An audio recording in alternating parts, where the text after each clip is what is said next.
Good morning, sunshines. All right, we're gonna go over project 2. Again, if you've already sent it to me, great. If you want to fix things on it and then resend it, that's fine. If you haven't sent it yet, by all means, go over it now and send it after we talked about it. If you haven't sent me project 1, you definitely need to get that to me. Anyway, project 2. The first question asks you to draw a lamp and label the base of all the filament. So there it is. We got a light bulb, lamp, and 3 parts labeled. The bulb, which is the glass exterior, the filament, which again is the tungsten in the middle, and then the base, which in this instance, the one I've given you is a screw base, but you want to draw a different type of base, that's fine with me. But that's the answer to question number 1. Bulb, base, filament, I need all 3 of those labels, and some sort of thing that looks like a light bulb. Yes? All right, question number 2 is you can either draw me pictures or just give me this list. There are 4 base sizes, and 4 base types, 5 base sizes. The sizes are mogul, which is 1.5 inch, medium, which is 1 inch, intermediate, which is 5/8, miniature, which is half, and candelabra, which is 3/8. And then the 4 types are screw, bi-pin or bi-post, pre-focus, and recessed single contact. Yes? So again, if you want to take pictures of those, draw pictures of those, great. If you want to just list those 5 different sizes and 4 different types, it's great. That's the answer to number 2. Number 3 is literally that scale of color temperature scale that we talked about before. The Kelvin scale going from the red around 1,000 degrees to the bright blue about 10,000 degrees. Yes? If you want to put in where the tungsten bulb is, which is around 2,000 degrees, tungsten halogen around 3,000 degrees. The LEDs, again, somebody asked me that, the LEDs burn around 5,000 degrees. The arc lights around 6,000 degrees. So again, you're getting brighter and brighter as each of those get farther down the scale. Yes, you don't have to have those on the scale, but just some sort of relevance to the scale and where lights fit into them. Cool. Question 4 is the tungsten halogen cycle. So again, if you want to draw me the pictures that I sent you, which were the little lamp filled with tungsten, as the particles release from the filament into the atmosphere, they combine with the halogen and then redeposit on the filament. Again, somebody asked me this. It's an excellent question. Well, how does it burn out? And the answer is the tungsten doesn't necessarily redeposit on the same spot. And so over time, you'll develop a weak spot. The answer truly is that more often than not, they break when they have been mistreated, when somebody will bang around or shake it, especially if it's on. If you're hanging a light while it's on, the temperature of the filament is increased and the weakness of it is increased. So again, I wouldn't necessarily go around just banging them against walls. They're not designed for that. These ultimately are very delicate little things. And so getting them in rough focus first before you turn them on can be an asset. Keeping them pliable using WD-40 to make sure that everything moves quickly and easily rather than banging on them or knocking around with a hammer probably will add to your lamp life. So that's the reason tungsten halogen life eventually will break as well. Again, the advantages, they have longer life, they're cleaner light, and they're brighter. The disadvantages, they're more expensive, they're hotter, and you have to be careful to handle them. So that's answer number 4. Again, number 5, we talked about this, light created by photons in the electrical arc and in the LED.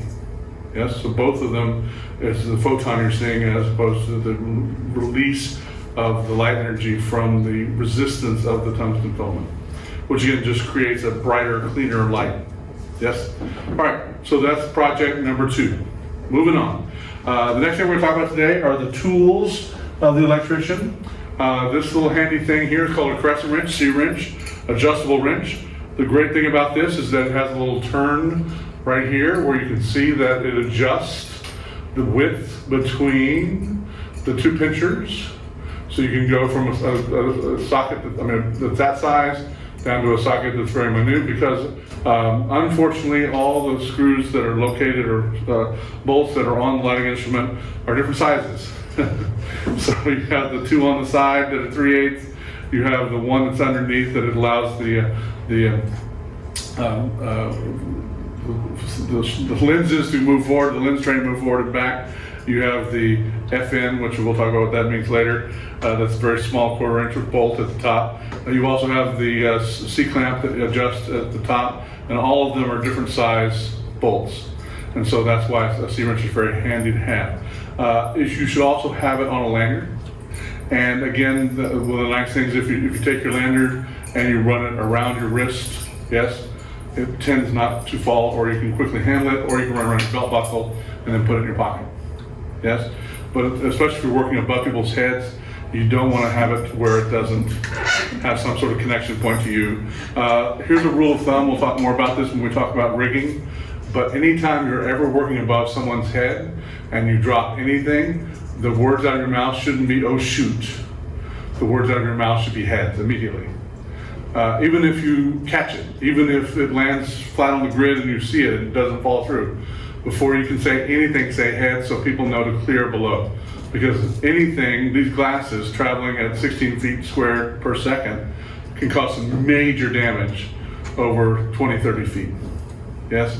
And so anytime you're dropping anything, or a lot of times even if you're dealing with something like changing a lamp and you have a free lamp above someone's head, I would just announce to everyone below me, "I've got a free lamp above your head, be careful because it may fall." You never know. You have to take the old lamp and put it in the box, and then take the new lamp and put it in. You can't hold all of it. Yes, and so anytime you have anything free above somebody's head, make them aware that you're working above them. These are called vice grips. They're great because they're locking pliers. There's a little release right here where you can release. And again, the nice thing is you can adjust the end right here, adjust, so you can make the clamps wider or smaller. And again, the nice thing about this is you can then clamp it to something. Again, I wouldn't trust it if you hit it, it will dislodge. But you can see that once you clamp down, it's got a little click there, and it will hold it in place. Yes? So for instance, let's see if I can guess to make the size of this.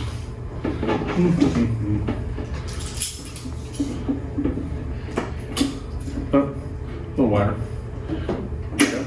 So I can clamp to the desk. And again, it's a way of holding a wire in place or holding something in place very nicely. So that's a vice grip. I think that's actually a brand name, but a locking plier is what it is.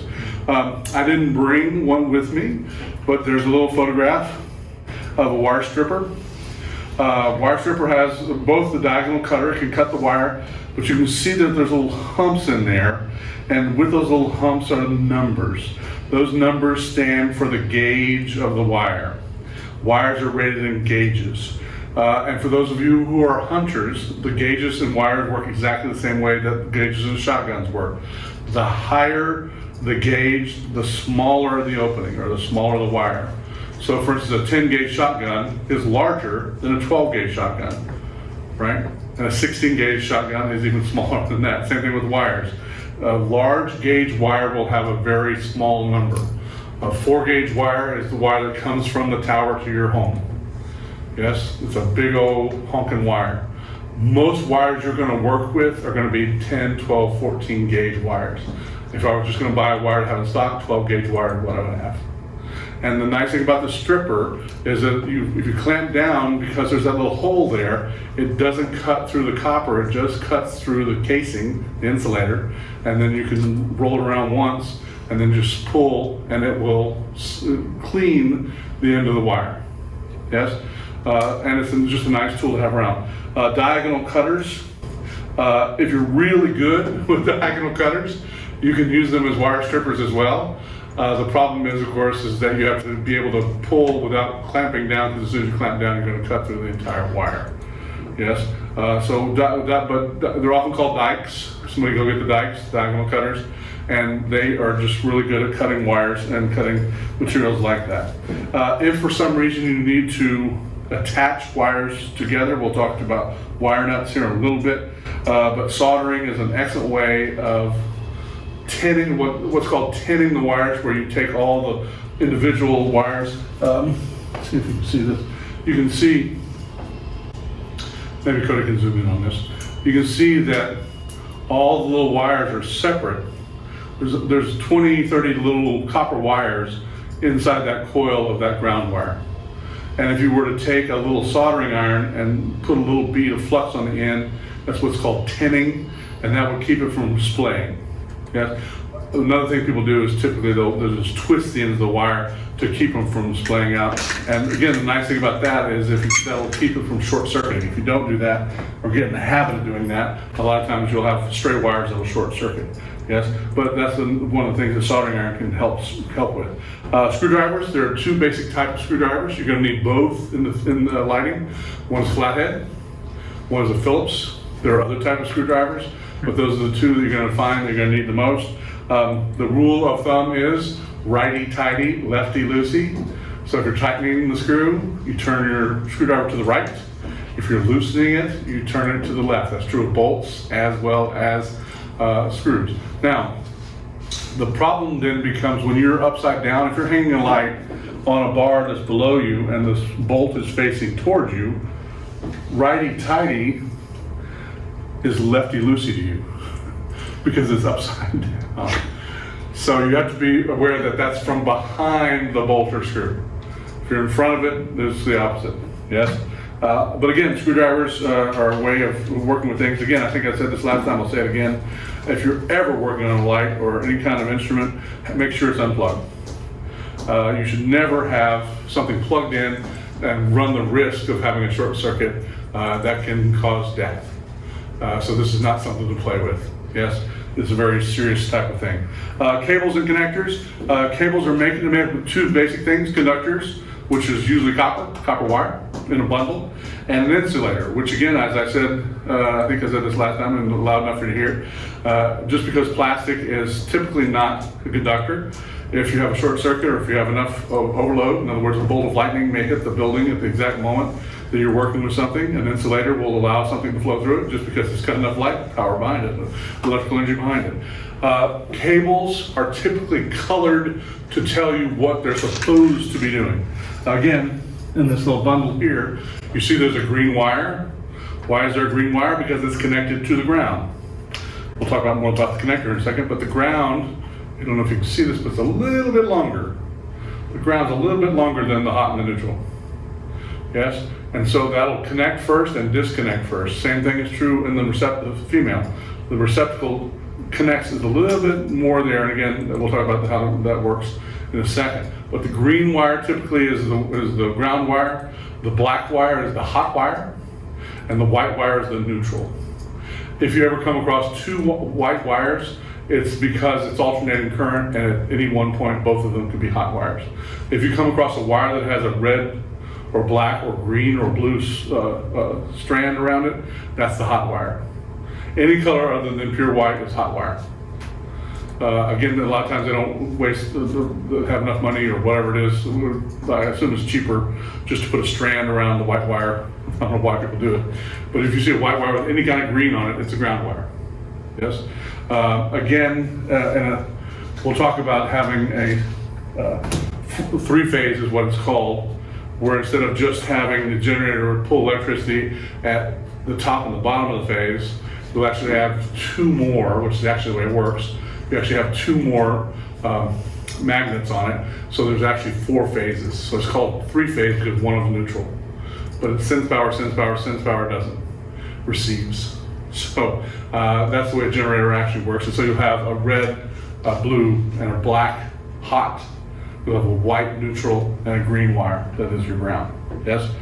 So that again, the gauge is the thickness of the wire.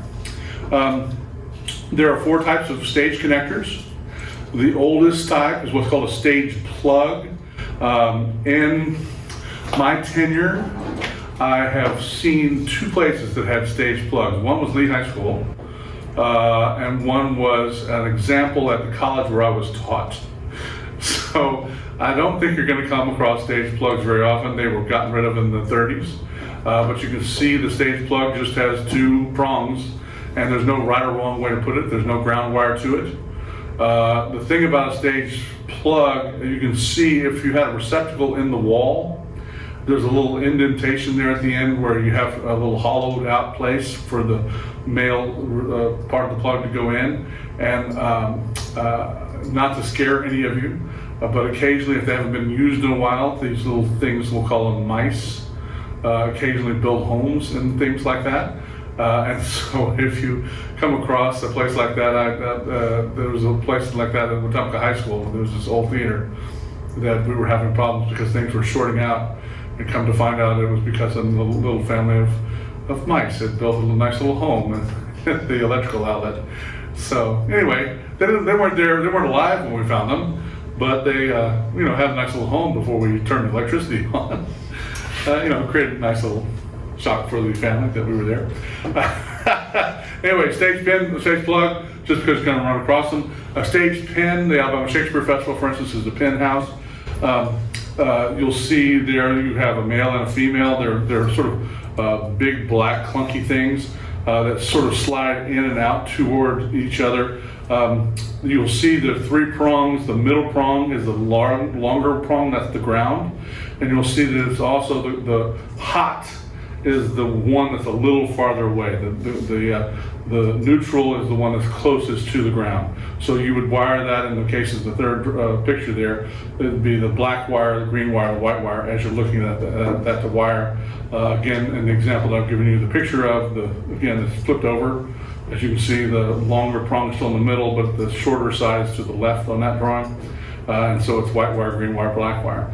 Now another thing that also they'll use is that the hot wire will be brass tinted and the neutral will be silver tinted. And so a lot of times when you're dealing with the screws for those, the black wire will always go to the brass tinted screw. If you need to know anything about that. The Edison plug is just like what you're used to for most of what you've done.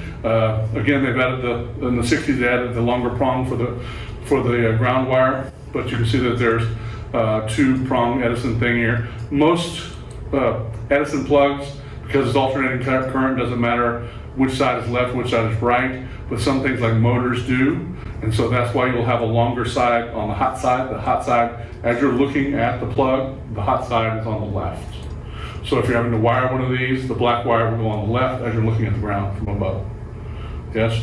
If you're doing that, again, in most alternating current situations wouldn't matter, but things like saws, anything that's reciprocating makes an engine sound, or has an engine on it, needs to have the wire in the right direction. If you've ever smelled a burn when you're working with a tool, maybe because it hasn't been wired wrong. Because it does, before it burns, there's a little metal smell that'll come from things that have been wired wrong. So just to be aware of that if you haven't smelled it. Twist lock connectors, what I've been showing you here, are the most common, the ones we have. Again, the twist lock has the male and the female side. The ground is a little longer. It also has a little bent-in tab. This is what's called a modern twist. Before the 70s, the old school had a little knob on the outside, and so you'll find old school twist. Again, West Virginia Public Theater has old school twists, which is always fun when you've got a twist connector, but it doesn't fit into the right, because it's not the right ear. But again, the way you line these up, you line up the ground, and then when you connect them, you turn a little clip. And because of the way that little ground wire is in there, it will not pull apart. Given enough pressure, one of the problems with the pin connectors is that you can pull them apart. And so a lot of times people will take rubber bands, wrap around them, or string and tie them together. But with a twist lock, with that locking mechanism, you don't have to have that happen. Cool. Let's talk about cages again. Zip cord is your everyday cable that, like your little extension cord you buy from Walmart. The wire is called a zip cord. It's 18 gauge, which again is a bigger number, smaller wire. It has a 3 amp capacity. Now, 3 amps times 120 is 360 watts. So if you have a lamp and you stick a 500 watt bulb in it, you will eventually cause some problem somewhere. You're gonna have a circuit breaker go, you're gonna have a lamp wire that burns something, you're gonna overheat the system. So be aware that just because you found this nice frilly little lamp that's gonna make, or light bulb that's gonna make the world a better place, if you've got to connect it to a little wire, it's not gonna work. Your hairdryer pulls 1,000 watts, you pull and plug it into sure, will it turn on? Absolutely. will it work? It's going to scream and grind and say, I don't like this. And hopefully it's just the motor that blows and not the house that burns down. Yes? The standard gauge wire for most theatrical purposes is what's called 12 gauge wire. It's called 12-3. Again, it's 12 gauge wire. We'll talk about that in a second ago. And it's got 3 wires in it. And there's also this insulation between them. So there's a green, black, and white wire. And then there's this little insulation stuff inside of the 12 gauge wire. Yes? As an insulator. I'm going to show you a little video about connecting wires. I know it's exciting, but instead of me doing it, I'm going to let this little high school student show you how to turn to screw in, to screw off a plug. Enjoy. All lights have an outlet called a twist lock. The ground has a bent piece, so when you have to plug it in, be sure to line up the ground with the proper outlet slots. Okay, so your light isn't working and you fixed the bulb. So now you need to fix the cable itself, because that would be the only other reasonable option of why it's not working. So I have 3 screws and a flathead. Take them out. 2 screws here, take them out, and we will pause while I do that.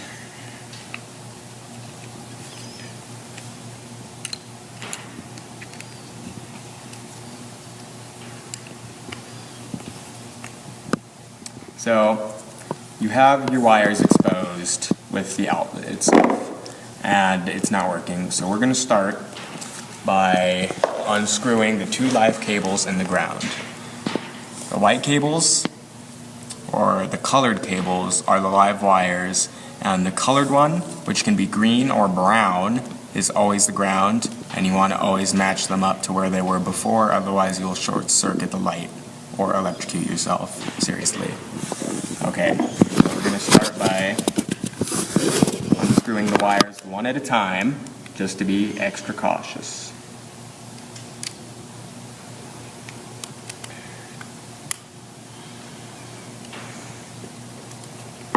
Pull it out. Alright, this is what the wire looks like when it's in good condition, but if it's broken, it's probably going to have wires that are either pointing straight back, or it's going to have this fabric covering it to the point where it can't make contact with the outlet itself inside of it. So if you're putting it back together, then let's just go ahead and, alright, if you look in here, there's 2 plates. You're going to want to get the wire in between those 2 plates and then tighten it.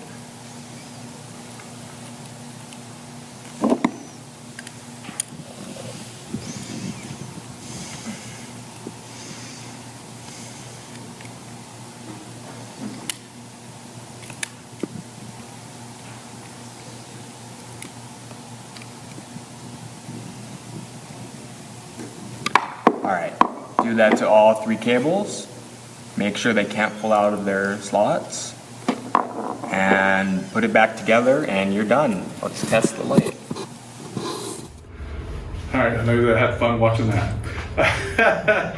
Alright, there's a couple of extra little tools that electricians have. One are called the terminals. You have 2 basic types. There's closed terminals and open terminals. You have you can see there's a spade bit, which looks like something you dig in the dirt. There's a shovel bit, which looks like a little shovel. There are little ways to connect 2 wires, crimpers, where you take your electrical wiring device and just crimp it on both wires. The next thing is wire nuts. If you just take 2 ends of wires, you can see the little example there. He just spun 2 sets of wires together, and then you just take the wire nut and screw it down. Again, they sell different wire nuts for different size gauge wires. So because we have 12 gauge wire, the gray T-nut electrical nut is what we use for the 15 gauge. It's the orange, the blue. The 18 gauge is the blue, the orange. The 21 gauge is the yellow. 24 gauge is the red. And as you get larger I may have said that backwards, but you got the idea. Different size gauge wires have different size nuts, wire nuts, so make sure you got the right thing. We talked about tinning earlier. We take the little soldering gun. Twofers and threefers are where you get in trouble. Because if you have, for instance, this twofer has two outlets that you can plug into and one that goes out. And so if you are in a house where you have, 500 watts on two different legs, and you plug them both in, you're fine. Where you get in trouble is when you plug a couple of twofers into a single outlet. So be especially wary of the West Virginia formula if you're using twofers and adapters. Again, an adapter on one side has an Edison, for instance, and this one has a stage pin on the other, but you can have adapters for anything. All right, here's another little video about how to coil a cable. That's exciting, but again, better for this young man to do it than me. Enjoy. Today, I'm going to teach you guys how to properly coil a cable. So you might be thinking to yourself, but Nick, I already know how to coil a cable. All you do is this. Don't do that. That is one of the worst ways to coil a cable. Well, then, just this then.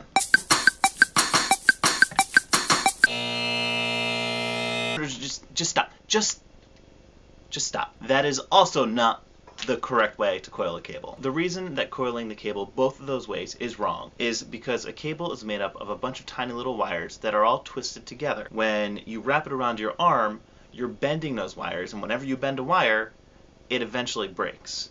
That shortens the life of the cable, and you want the cable to last as long as possible. When you're just wrapping it loop by loop, and when you're wrapping it around your arm, you're untwisting those cables, which again is shortening the life of the cable. And Murphy's Law, you will end up needing that cable last minute, won't have time to go out and get a new one, and that's when it's going to fail because you've been coiling it wrong the entire time. Maybe not you specifically, but someone else. So I'm going to teach you now how to coil it correctly. We're going to learn what's called the over-under technique. The reason we use this is because it doesn't bend the wires inside the cable. It stacks it nicely so it'll stay in a nice coil. It's not unwinding the wires. So when you lay out the cable after you've uncoiled it to plug it into a light, into sound equipment, into video equipment, it's going to lay straight. The more you unwind those wires, the more it's going to be all wonky and curly and not nice. The first thing you're going to do is hold your left hand out, palm up. You're going to put the cable in your left hand and hold on to it. You're going to take your right hand and go palm down, grab the cable, pull it straight across your body. Oh yeah. So that your arms are about 45 degrees from your body-ish. It doesn't have to be that exact. It's just a little bit further than shoulder width apart. You're going to take that and you're just going to make a loop.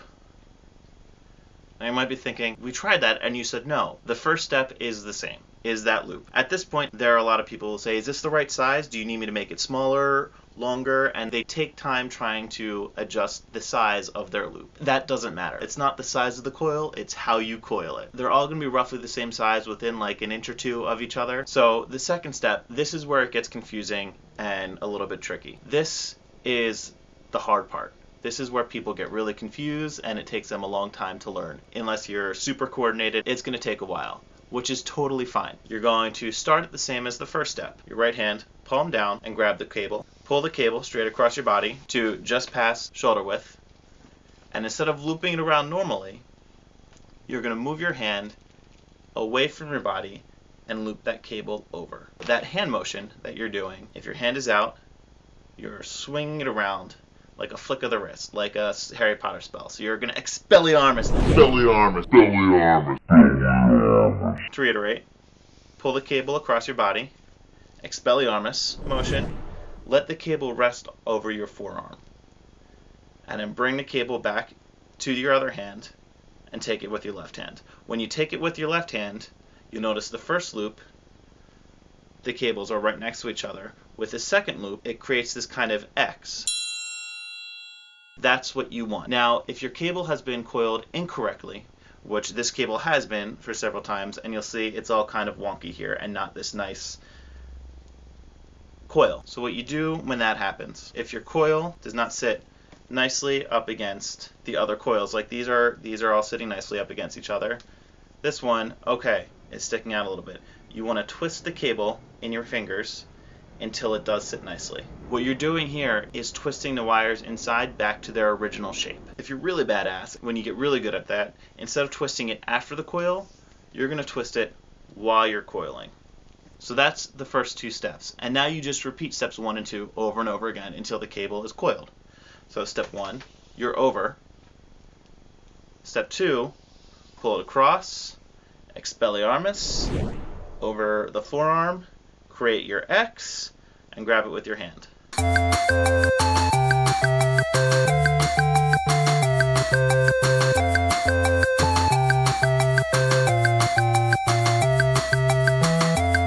So it doesn't matter if you end on an over or an under. The only thing that matters after you're done is tying it together. You can, yes, plug them into each other. That's not always the best way. I have on all of my cables a little Velcro strap just to wrap around the cord and hold it all together nicely like this. So here it is, nicely coiled cable. So that is basically how you coil a cable. Every theater I've worked in has coiled the cable the same way. It's a way to keep your cables nice and neat and tidy. It extends the life or keeps the life of the cable for as long as possible. In my entire career in theater, there's only been one company, and it was a sound company, and I won't say their name because I don't really remember it, but also I don't want people to lose jobs. They coiled all of their cables incorrectly. And the reason that they gave for coiling their cables around their arms or just looping and looping and looping them was because they didn't want to take the time to teach people who were helping them how to properly coil cables. And all the theaters they traveled to, people didn't always know how to coil the cable properly. That is such a horrible way to go about life. Knowledge is power, and it's meant to be shared with others. When you hold it on to yourself, you're doing yourself a disservice because your equipment is now being poorly treated and is going to have a shorter life than if you just took that time to teach people how to do it properly. And that's what I'm trying to do here. That's all I've got for today. I hope you enjoyed it. I hope you learned something. All right, so now we know everything. So a complete circuit. When you're setting up your lights, you have the light instrument which has a lamp in it. The light instrument goes to a cable which is connected to a circuit. That circuit runs through to what's called a patch panel. Now, you can have what's called a soft patch, like a computer, that you tell it what number to respond to, or you can have a hard patch where you literally take a wire and plug it into the dimmer number.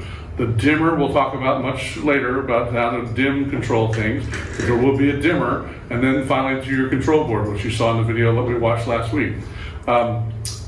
If you punch in the numbers, if you say light 15 turn on, and it doesn't come on, the problem is somewhere in that patch. Somewhere it may be a bad lamp. One of the things about the Davis Theater is when they were installing their dimmer rack, they were trying to save money, and so even though they have 180 outlets, they only have 100 dimmers. So there are 80 outlets that don't have a dimmer in them. So it's the only place I've ever worked where if the light didn't turn on, it was probably because it didn't have a dimmer pack in it. And it always takes me a second to remember, oh yeah, I'm at the Davis, check the dimmer first, because usually the first thing you check is either the cable or the lamp, because those are the ones you deal with most directly, yes? But again, those are the steps in a complete circuit. It may be on a test, let's say midterm, yes? Another couple terms, and we're out here. Spidering, you will never see spidering unless you work in a Broadway house.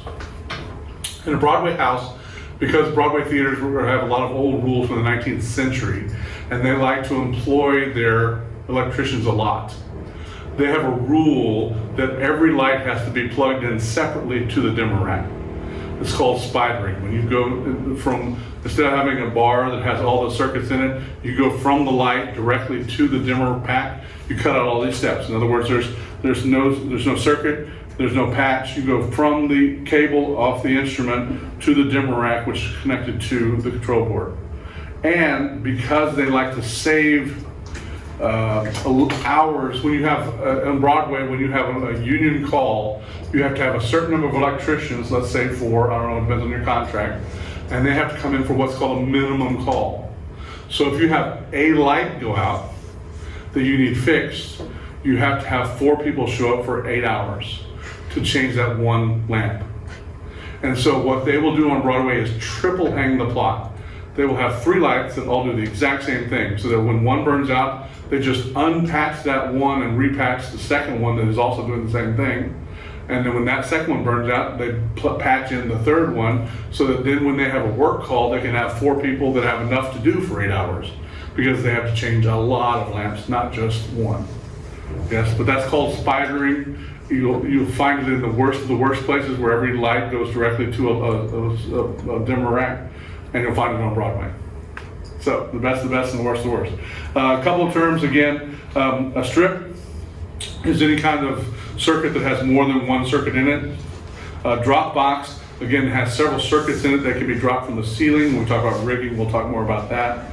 Floor pockets are in the floor. I mean, this is pretty self-explanatory. A wall pocket, again, has more than one circuit. If it's just a circuit in a wall, it's just a circuit. But if you have a wall pocket, there's usually 3 or 4 circuits in that wall pocket.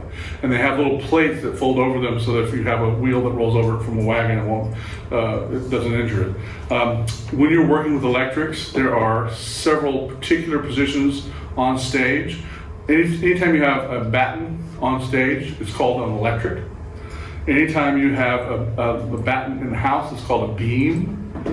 Anytime you have battens on the sides, are called slots. I know I've said this before. I'm just trying to put it in your head.